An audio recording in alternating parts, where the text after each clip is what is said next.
Igreja, vamos abrir nossas Bíblias no livro de Efésios, capítulo 2. Efésios 2, os versículos de 1 a 10, nós vamos ler. Efésios, capítulo 2, os versículos de 1 a 10.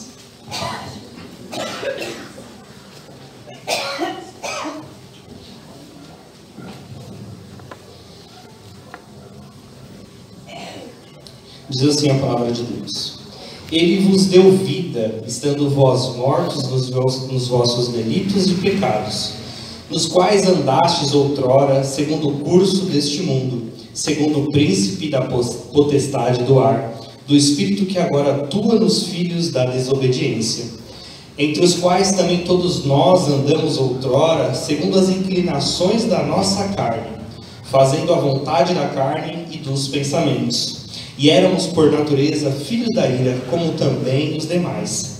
Mas Deus, sendo rico em misericórdia por causa do grande amor com que nos amou, e estando nós mortos em nossos delitos, nos deu vida juntamente com Cristo. Pela graça sois salvos. E juntamente com Ele nos ressuscitou e nos fez assentar nos lugares celestiais em Cristo Jesus, para mostrar nos séculos vindouros a suprema riqueza da graça e bondade para conosco em Cristo Jesus. Porque pela graça sois salvos, mediante a fé. E isso não vem de vós, é dom de Deus, não de obras para que ninguém se glorie, pois somos feitura dele, criados em Cristo Jesus para boas obras, as quais Deus de antemão preparou para que andássemos nelas. Vamos fazer mais uma oração neste momento? Senhor, venha falar neste momento aos nossos corações, que o Espírito Santo venha falar, venha nos ensinar da palavra de Deus, para que possamos aplicar na nossa vida, no dia a dia, e para que possamos ser mais gratos no Senhor, para que possamos, meu Deus, meu Pai, pregar o Teu Evangelho a todas as pessoas, todas as nações. É o que nós oramos em nome de Jesus. Amém. Amém. Irmãos, nessa carta, nesse trecho que nós lemos da carta de Efésios, Paulo, ele vai apresentar duas situações. Ele vai apresentar a condição humana e ele vai apresentar o que Deus fez nessa condição humana para que ele pudesse dar um jeito nessa condição humana que estava decaída. Para que a gente possa entender melhor, nós precisamos voltar um pouco antes, no capítulo 1.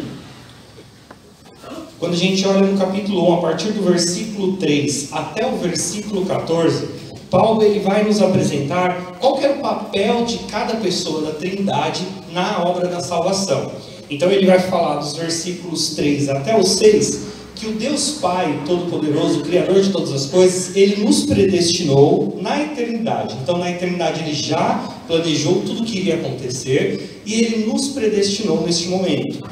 A partir do versículo 7 até o versículo 12 do primeiro capítulo, então ele vai falar o que o Filho vai fazer. Então o Filho ele se faz homem, ele vem para a terra e através do seu sangue nós recebemos essa salvação. Através da sua morte, da sua ressurreição, nós recebemos então a salvação. E do 13 ao 14, ele então vai falar que o Espírito Santo é aquele que vem selar no nosso coração para que a gente possa crer em tudo isso.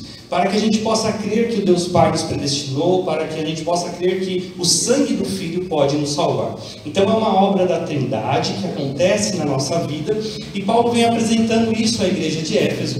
Então ele para neste momento e ele faz uma oração para que Deus possa abrir os olhos daquela igreja, para que eles possam realmente crer em tudo isso que ele está apresentando. O que eu queria destacar? Quando a gente olha para o versículo 12 do 1, ele fala assim: a fim de sermos para louvor da sua glória, nós, os que de antemão esperávamos em Cristo. Quando Paulo então ele está apresentando aqui, quando ele coloca o nós, ele está falando dos judeus, o povo do Velho Testamento, que estava aguardando o Messias. Então ele fala, a fim de sermos para louvor da sua glória, nós, os que de antemão esperamos em Cristo. E aí no versículo 13 ele coloca, em que também vós, depois que ouvistes a palavra da verdade, o evangelho da vossa salvação, tendo também nele crido, fosse selados com o Santo Espírito da promessa. Então, primeiramente ele fala, nós, os judeus do Velho Testamento que esperamos em Cristo, e agora, vocês também, que são os gentios, que não são judeus, mas que creram no Cristo, na obra que Cristo fez.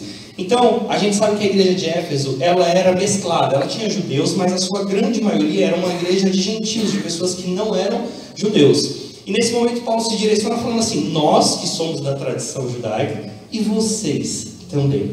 Quando a gente entra no primeiro versículo do capítulo 2, ele fala, ele vos deu vida, estando vós mortos dos seus delitos e pecados. Então nesse momento ele volta novamente a falar com quem? Com os gentios. Com aquelas pessoas que não vieram do povo de Israel, mas que agora eles acreditam em Cristo.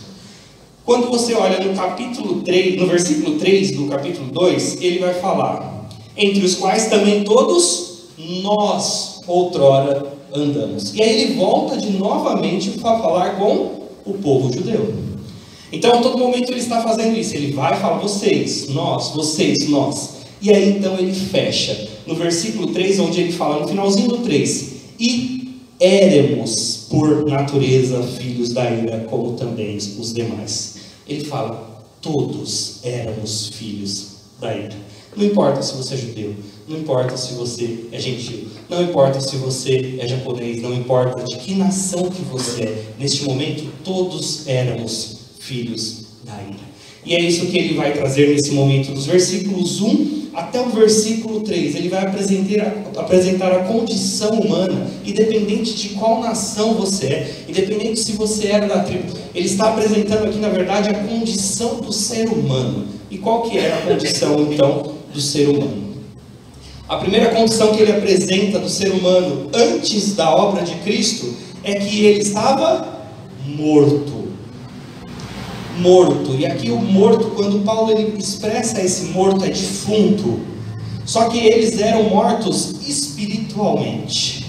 Então, esses mortos, eles trabalhavam, eles estudavam, eles dirigiam, eles comiam, só que eles não sentiam, eles não viam, eles não ouviam, eles não queriam, eles não podiam, porque eles estavam mortos espiritualmente.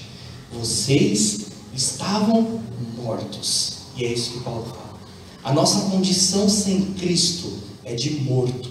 É morto que não sente, é morto que não fala, é morto espiritualmente. A nossa espiritualidade sem Cristo, ela é morta. E é assim que Paulo fala. Vocês sem Cristo, vocês estavam mortos nos vossos delitos e nos vossos pecados. Morto, então, não fala, morto não sente, morto não fala nada, não sente, não tem sentimento. E é isso que Cristo vai trazer para nós, vida. Por isso que é muito bom você entender qual que são as boas novas do Evangelho. Muitas vezes nós queremos pregar as boas novas, mas para nós trazermos as boas novas, nós precisamos trazer a má notícia. Cristo salva. Cristo salva o quê? Do quê? Nós temos antes uma má notícia que muitas vezes nós deixamos de falar. E qual que é a má notícia? Você está morto espiritualmente nos seus pecados. E eu tenho Cristo, porque Ele pode trazer vida. Quando a gente só traz a parte de Cristo que pode trazer vida, parece que falta alguma coisa, mas qual que é o problema?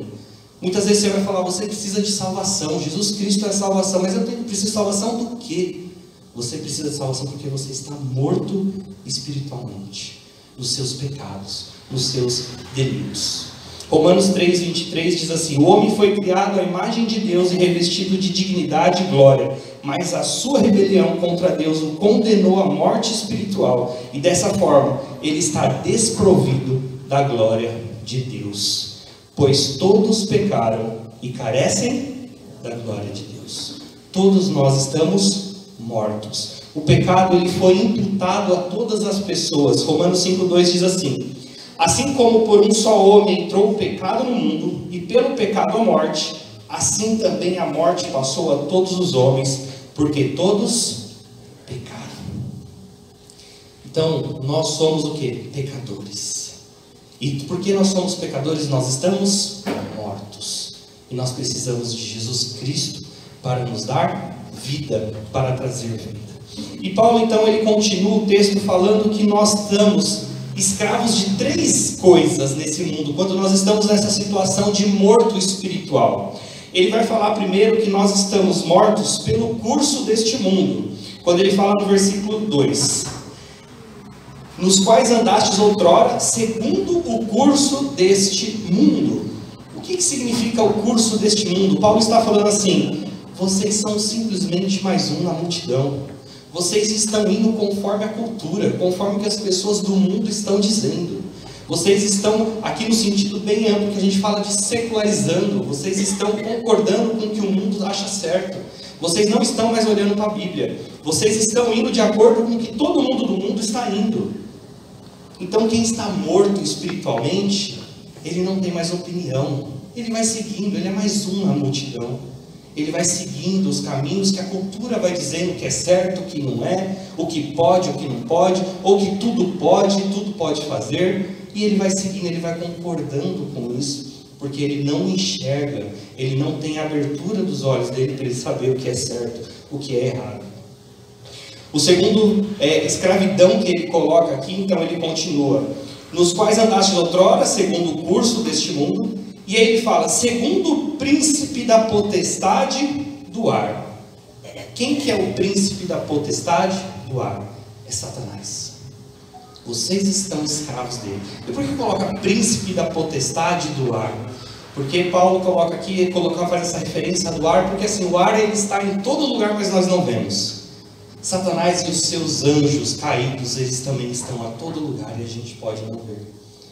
E eles estão tramando, eles estão lutando contra a nossa vida, eles estão escravizando e eles estão colocando várias coisas na nossa frente para que muitas vezes a gente possa cair, para que a gente possa cair no nosso pecado.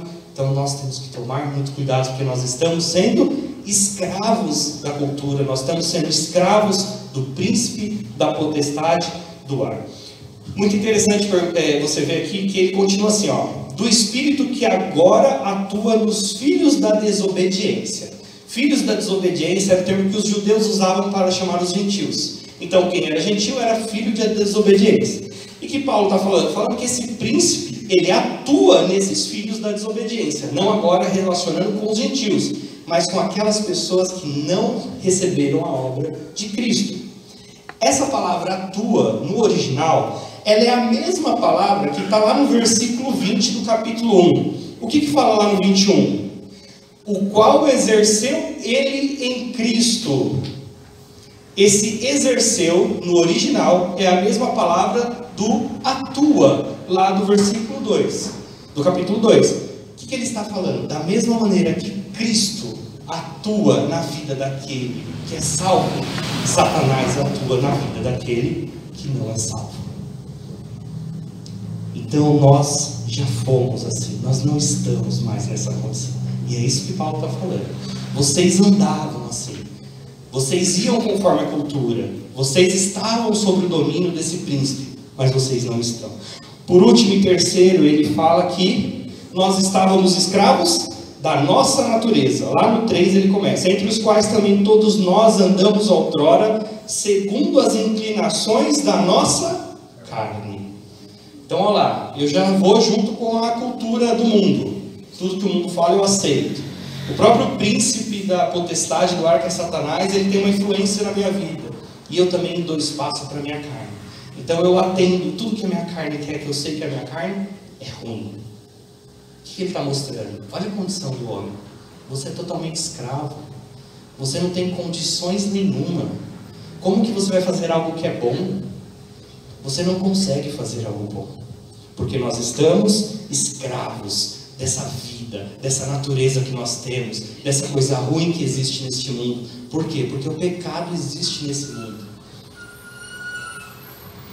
Fazendo a vontade da carne, dos pensamentos, e éramos, por natureza, filhos da ira, como também os demais. E aí ele faz a coisa mais bonita que tem nesse capítulo.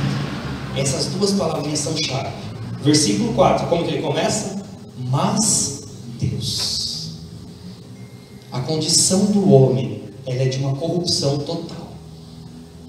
Nós somos sujos como humanidade. Mas Deus. E aí o que Deus vem falar? Deus ele vem interferir agora. Deus vem falar assim: vocês são assim, mas olha o que eu faço. E a partir do 4 até o versículo 10, Deus vai mostrar o que Ele faz na vida dessas pessoas que já estão nessa situação. E Ele fala assim: sendo rico em misericórdia por causa do grande amor com que nos amou. Já aparecem duas características de Deus aqui maravilhosas. Ele é misericordioso e Ele nos amou. Mesmo nós sendo sujos do jeito que nós somos, mesmo nós sendo corruptos do jeito que nós somos, depravados do jeito que nós somos, como nós usamos essa palavra na teologia, mesmo nós sermos depravados, Deus, com a sua misericórdia, Ele nos amou. E o que Ele faz então, já que Ele nos amou, que Ele é rico em misericórdia? Ele faz três coisas também. E parece muito legal que Paulo contrapõe as três coisas que ele mostrou no início, mostrando a condição humana. Então, primeiro ele falou o quê? Que nós éramos mortos. E aí o que ele fala no versículo 5? Estando nós mortos, ele repete aquilo que ele já falou lá em cima, em nossos delitos, o que Deus fez? Nos deu vida juntamente com Cristo. Quem era morto, recebeu vida. Porque Deus ama, porque Deus é misericordioso. Então nós hoje somos vivos, porque nós recebemos isso de Cristo, mas não porque nós temos condições, porque como que ele completa? Pela graça sois salvos. É graça, é de graça para nós, porque Jesus pagou o preço que precisava ser pago, mas nós recebemos de graça, e nós recebemos vida aonde havia morte. E ele continua: nós éramos então escravos, como a gente viu, de todas aquelas coisas que nos rodeiam neste mundo. E o que ele faz no versículo 6? E juntamente com ele nos ressuscitou. Aqui na teologia também existe um termo que a gente usa que fala que nós estamos ligados com Cristo numa união mística, não mística de magia, mas mística de realmente estarmos ligados com Cristo na sua morte e na sua ressurreição. Então, quando Cristo morreu na cruz e quando Cristo ressuscitou no terceiro dia, nós, como seus filhos, nós morremos com Ele e nós ressuscitamos com Ele. Então, agora nós estamos vivos, nós temos vida através de Jesus Cristo, por causa de Jesus Cristo. Então antes nós éramos mortos e escravos, hoje nós somos vivos e a gente ressuscitou com Jesus Cristo. No final do versículo 3 ele fala que nós éramos filhos da ira, e agora no final do 6 ele vai falar que ele fez com nós e nos fez assentar nos lugares celestiais em Cristo Jesus. Nós deixamos de ser filhos da ira para sentar lá no céu com Cristo Jesus. Nós estamos sendo glorificados ao lado do nosso Deus. Nós estamos sendo chamados filhos de Deus, adotados por Ele. Olha que maravilha! Nós temos a má notícia. Sabe qual que é a má notícia? Nós somos horríveis, nós somos pessoas ruins, nós somos péssimos. Mas tem uma boa notícia. A boa notícia é que Jesus, é que Deus, como toda a Trindade, ela cuida de nós, ela nos resgata, ela nos dá vida, ela nos ressuscita e ela nos faz assentar em lugares celestiais. Ela nos abençoa de todas as maneiras. E por que Deus fez isso conosco? Porque Ele nos ama, porque Ele é misericordioso. Mas Ele nos fala no versículo 7, Ele fala assim: para mostrar nos séculos vindouros a suprema riqueza da sua graça em bondade para conosco em Cristo Jesus. Sabe por que Ele faz tudo isso no final das contas? É tudo para a glória do nome dEle, para que lá na frente as pessoas falem: Deus, Ele é poderoso, Deus é soberano, porque Ele pegou as pessoas que estavam mortas espiritualmente e Ele deu vida. Ele amou aqueles condenados que mereciam o inferno e Ele deu céu para aquelas pessoas. Então, tudo que Deus faz era para a sua própria glória. Versículo 8: porque pela graça sois salvos mediante a fé, e isso não vem de vós, é dom de Deus. Pela graça sois salvos. É uma expressão que a gente usa bastante, que a gente conhece bastante. O que isso significa? Que nós não fazemos nada para a nossa salvação. Não há nada que você possa fazer para que você seja salvo. Não há nada, porque toda a obra da salvação, ela vem de Jesus Cristo, ela vem de Deus, ela vem através da cruz. Não tem outra maneira. A única maneira é que Cristo, Ele nos ama e Ele aplica a sua obra na nossa vida. É por amor, é pela graça que Ele vem e nos resgata. Porque se depender de nós fazermos alguma coisa, vendo a condição da onde nós viemos, sendo morto, sendo escravo do jeito que a gente era, como que a gente teria condição de nos salvar? A salvação, ela é somente por Cristo. Nós não podemos fazer nada. Deus, Ele faz toda a obra da salvação na nossa vida. O Pai me predestina na eternidade, Cristo faz a sua obra na cruz, e o Espírito Santo, Ele me convence de que eu sou salvo, de que toda essa obra é uma glória para a vida dele, é uma glória para a minha vida, e que tudo faz parte de um propósito maior, que Deus está conduzindo, Deus está no controle de tudo. Mas existe uma condição para que você possa ser salvo. Qual que é a condição que Deus coloca? Mediante a fé. Sem fé não pode ser. E agora, será que eu, humano desse jeito, posso ter fé? Deus, Ele é tão maravilhoso que até a fé é o quê? Isso não vem de vós, mas é dom de Deus. Até a fé que você precisa ter nele, vem dele mesmo. Ele vem e te entrega essa fé. O Espírito Santo que vive nos nossos corações, que vive em nós, Ele dá a fé que nós precisamos para crer em Deus, para crer na tua obra. Então é isso que nós fazemos. Nós simplesmente não fazemos nada. Deus, Ele faz toda a obra na nossa vida, mesmo nós sendo sujos, mesmo nós não merecendo. Versículo 9 e 10, então Paulo, ele vai falar o quê? Ele vai falar assim: perante tudo isso, perante você vendo quanto você não merecia nada do que você tem, mesmo assim Deus fez tudo isso para você. Ele fala assim: mas você tem uma missão, você precisa fazer algo neste mundo agora. E não é para a sua salvação, porque a salvação já é sua, eu já fiz toda a obra, mas você precisa fazer algo. Qual que é? Glorificar, falar, pregar o Evangelho, glorificar o nome de Deus através da pregação. Só que ele fala assim: não de obras para que ninguém se glorie, pois somos feitura deles, criado em Cristo Jesus para boas obras, as quais Deus de antemão preparou para que andássemos nelas. Então, nós não precisamos fazer boas obras para sermos salvos, porque isso quem faz é Deus. A salvação vem totalmente de Deus. Mas nós somos salvos para fazer boas obras. A partir do momento que eu sou salvo, a partir do momento que Deus me buscou, Deus me resgatou, Deus me ressuscitou, Deus me deu toda essa bênção através do amor dele, o que eu vou fazer? Eu vou falar isso para todo mundo. Eu preciso falar isso para as pessoas, eu preciso contar qual que é a má notícia e como elas estão mortas e quanto elas precisam de Jesus Cristo, para que Deus possa, através do Espírito Santo e através da pregação da palavra, tocar o coração dos escolhidos dele, para que eles possam vir à igreja, para que eles possam falar com Deus, para que eles possam ter essa vida com Deus. Nós temos então essa missão de pregar o Evangelho. Essa palavra feitura, que fala no versículo 10, irmãos, ela é muito bonita, porque ela no grego ela é poemia, que significa poema. Então o que está escrito aqui é que nós somos o poema de Deus. Olha que bonito. Nós somos o poema de Deus. E nós temos uma missão neste mundo: pregar o Evangelho. Sabe por que você precisa pregar o Evangelho? Porque você estava morto, porque você estava escravo, e Deus foi lá, te deu vida, te resgatou e falou: agora prega o Evangelho para mim. Muitas vezes nós nos sentimos não amados, nós nos sentimos que parece que ninguém liga para nós, mas tem uma pessoa que ligou para você, uma pessoa que te resgatou da morte, uma pessoa que deu o próprio sangue dela para que você tivesse vida.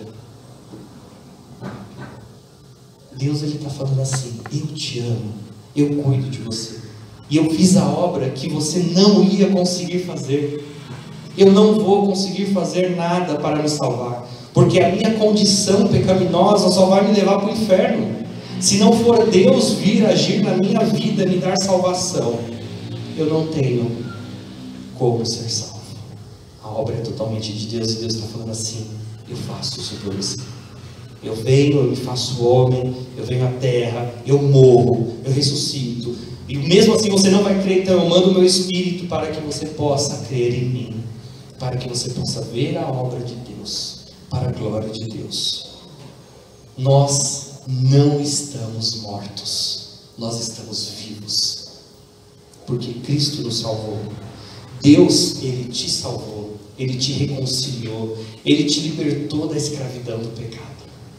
Essa é a boa notícia. Nós que estamos aqui, nós já somos libertos, nós já somos resgatados, nós somos vivos espiritualmente, nós sabemos o que é certo e o que é errado, nós podemos pregar e contar para as pessoas todas as coisas. Você não é mais um condenado, porque Jesus Cristo, Ele derramou o sangue por você. Esse é o único motivo que te faz um não condenado, é porque Jesus Cristo, Ele morreu naquela cruz. Devemos então testemunhar da mudança que Cristo fez por todos nós. Nós devemos falar. Muitas vezes você vai falar assim: mas eu não tenho testemunho de vida. A sua vida, o fato de você estar aqui hoje é um testemunho de vida, porque você estava morto e hoje você está vivo. Você pode falar isso para as pessoas, você pode contar como Cristo te deu vida, como Cristo transformou e te ressuscitou, como te libertou da escravidão que todos vivem hoje em dia.